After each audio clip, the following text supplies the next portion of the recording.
तेज रफ्तार से दौड़ती हुई मोटर कार हवा को चीरते हुए आगे बढ़ रही थी। पिता सुजान सिंह के साथ वैदेही अपनी बड़ी बहन सुनैना से मिलने जा रही थी। बड़ी मुश्किलों से पिता उसे साथ ले जाने के लिए माने थे। आखिर बहन की ससुराल थी, पर वैदेही ने उन्हें मना ही लिया।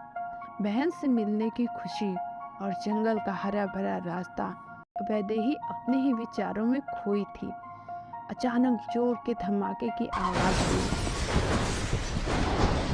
और तेज झटके के साथ वैदेही की आंखों के सामने अंधेरा छा गया। जब आंख खुली तो देखा कि वो सड़क के किनारे घास पर लेटी हुई है। गाड़ी सामने थी। उसके एक तरफ का हिस्सा पूरी तरह तहस नहस हो चुका था। उसे महसूस हुआ कि उसके सिर पर चोट लगी है और बहुत सा खून बह रहा है। ड्राइवर को आवाज़ देने की भी हिम्मत उसमें नहीं थी। चारों तरफ नज़र दौड़ाई, पर ड्राइवर कहीं नहीं था। मदद लेने गया हो शायद, पिताजी ने कहा। इस हालत में उसे छोड़कर वो कहीं नहीं जा सकती।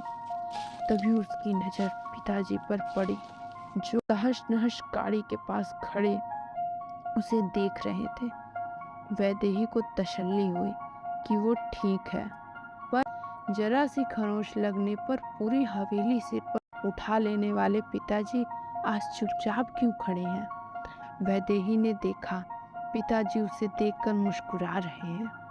उन्होंने हाथ हिलाकर इशारा किया, जैसे उसे अलविदा कह रहे हो, और अचानक ही वो जैसे हवा में घुल गए।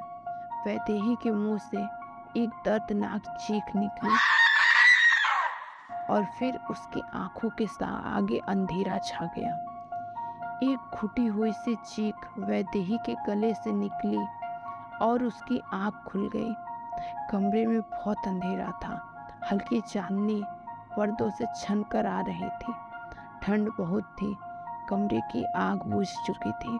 मतलब रात के 1 या 2 का वक्त था।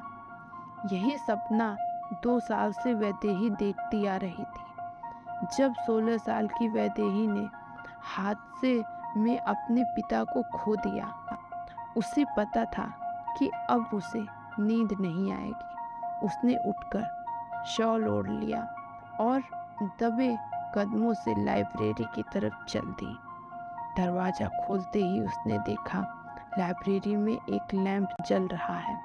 उसके चेहरे पर मुस्कुराहट आ गई। उसके भाई को पता था कि उसकी रात यहीं गुजरती है। वैदेही ने अपनी किताब उठाई और जाकर अपने पिताजी की कुर्सी, जो कि अब उसके भाई की थी, पर बैठ गई। उसे अभी पढ़ते हुए आधा घंटा ही हुआ था कि उसे लगा कि कमरा कुछ ज़्यादा ही ठंडा हो गया है।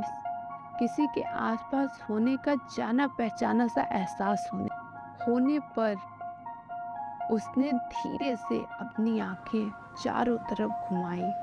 धुंधली सी रोशनी में उसने देखा कि एक सफ़ेद रंग के कपड़े में खूबसूरत सी लड़की दूर खिड़की के पास बैठी है। उसके काले लंबे बाल बिना हवा के भी उड़ रहे थे। दूर बैठी वो वैदेही को ही देख रही थी। ये तो अजीब बात है, आज तक तो ऐसा नहीं हुआ। 2 साल से वैदेही उसे देखती आ रही थी। कभी उसने वैदेही पर नजर नहीं डाली, फिर आज क्यों? 2 साल पहले जब हादसे के बाद वैदेही को होश आया था, तो सबसे पहले उसने अपने पिताजी के बारे में पूछा था। काफ़ी देर तक बात टालने के बाद उसके भाई और भाभी ने बताया कि हादसे में पिताजी नहीं रहे। लेकिन ऐसा कैसे हो सकता था? पिताजी को तो वैदेही ने खुद देखा था, सही सलामत। सबको चीख चीख कर बताने का कोई फायदा नहीं हुआ। सबने कहा कि सदमा लगा है। 1-2 दिन में उसे यकीन हो गया कि सब लोग सही कह रहे हैं। पिताजी सच में छोड़कर चले गए हैं। हादसे के बाद हर वक्त उसके साथ कोई ना कोई रहता था।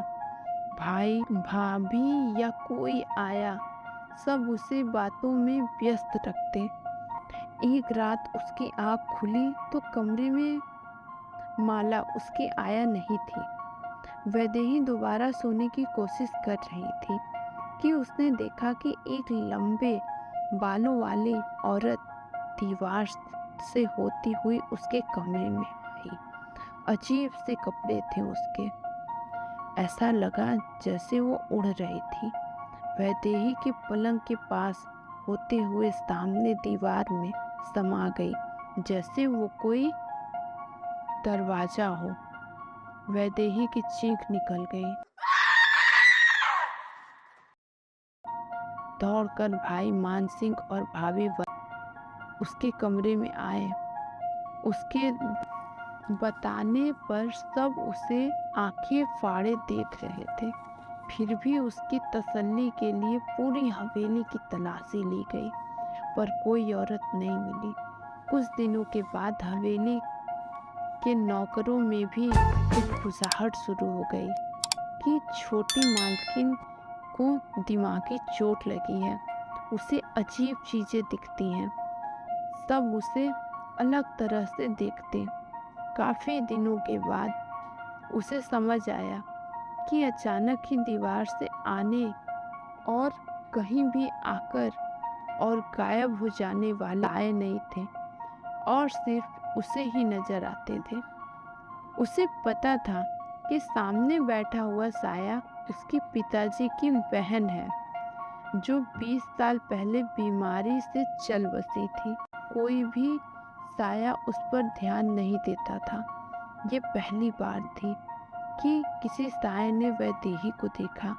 हिम्मत जुटाकर वैदेही ने साये से पूछा, क्या आप मुझे देख सकती हैं? और जवाब में लड़की ने कुटिल सी मुस्कुराहट दी। वैदेही के रोंगटे खड़े हो गए। अचानक उसे लगा कि उसका दम घुट रहा है। इससे पहले कि वैदेही कुछ करती, साया गायब हो चुका था और कमरा अब सामान्य था।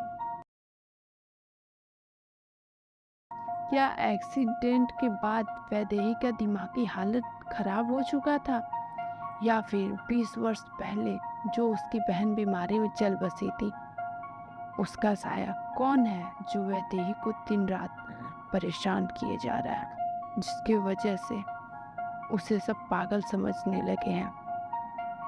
जानने के लिए बने रहिए हमारे साथ इस वीडियो के पार्ट 2 में। मिलते हैं आपसे अगले वीडियो के साथ। तब तक के लिए बाय।